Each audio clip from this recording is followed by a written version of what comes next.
Tundub, et mida iganes sa teinud ei ole, nüüd on aeg korjata selle tegemise vilju. Sa oled tõenäoliselt väga hästi hakkama saanud ning tulemused on väga käega katsutavad ning ma usun, et sulle ka meeldivad need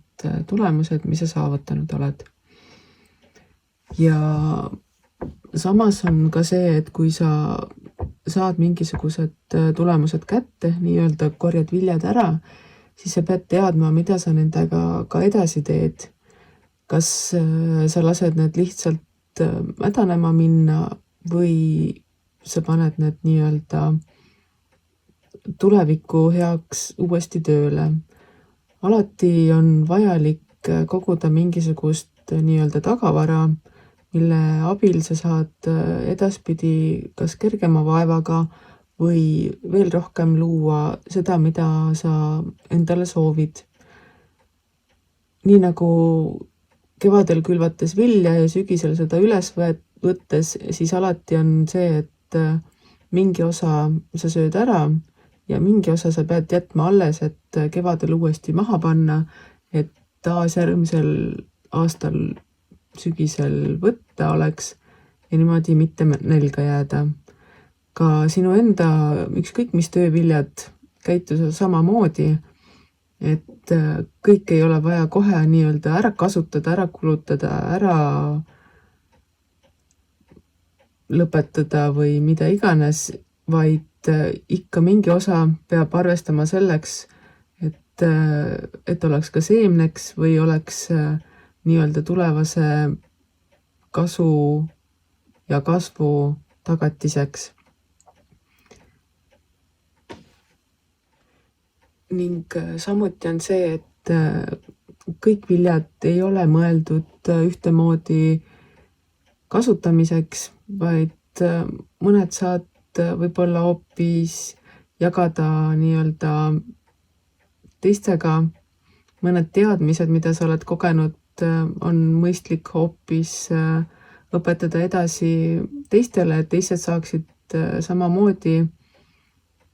koguda ja kogeda eduelamusi ning kõik, mis sa nii-öelda jagad välja, see paljuneb ning mida rohkem sa jagad, mida rohkem sa paljundad, seda rohkem on ka teistel samamoodi jagada ning kõik tuleb ringiga ikka sinu enda juurde tagasi ning mis siin ikka maailmas ongi palju parem elada, kui sa jagad headust, sa jagad teadmisi, sa jagad ennast nii-öelda teistele, et ka nemad saaksid paremaks ning sellist vilja või sellist tulemust tahaksid ju kõik.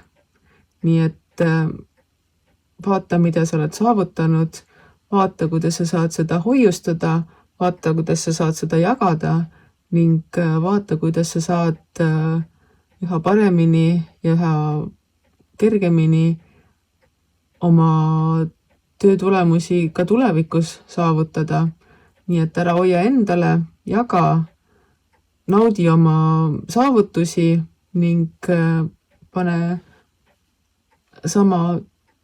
mõnuga edasi ning iga kord, kui sa taas saavutad midagi, siis ära jäta seda nii-öelda vaka alla, vaid näita ka teistele, naudi ja ise ka tähista seda oma saavutusi, sest et mida rohkem sa ennast tähistad, seda rohkem tuleb seda rõõmu, seda tahtmist, seda püsivust, seda tegemise tahet sinu sisse ning sellega saavutad üha paremaid tulemusi. Nii et naudi, tähista ja usalda elu.